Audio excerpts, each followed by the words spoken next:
Well, indemnity is a policy of insurance, and it's important because it means that you can be assured that if the worst happens and that you harm your patients while you're treating them, that you have some insurance so that they can be compensated for any losses that they might have.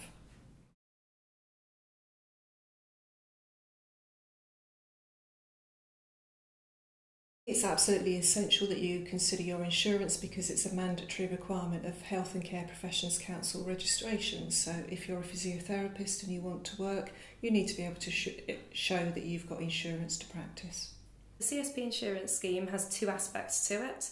The first one is around professional medical malpractice cover. So this is if a patient suffers an injury that's related to the treatment that you've been giving them. For example, it might be failure to diagnose, or if they've been injured by the treatment itself, such as burns from electrotherapy. The second aspect is around public liability. So it's if a patient has a slip or a trip whilst they're within your clinic and is injured due to that, so you'll also be covered for those injuries.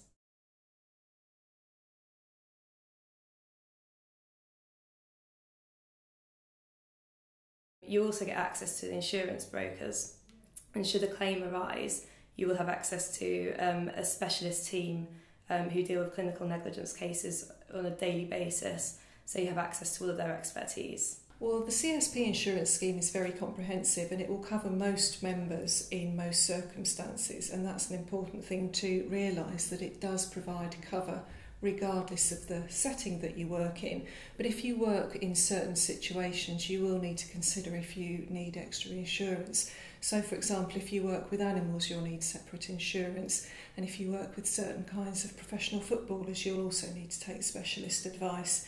Other things to think about is if you choose to work overseas for a certain length of time, or if you choose to set up your own business. Those are all particular kinds of working arrangement that will mean that you'll need some separate insurance. CSP, we can offer you separate policies for some of those risks, but it's always best to get the advice of the CSP's insurance broker.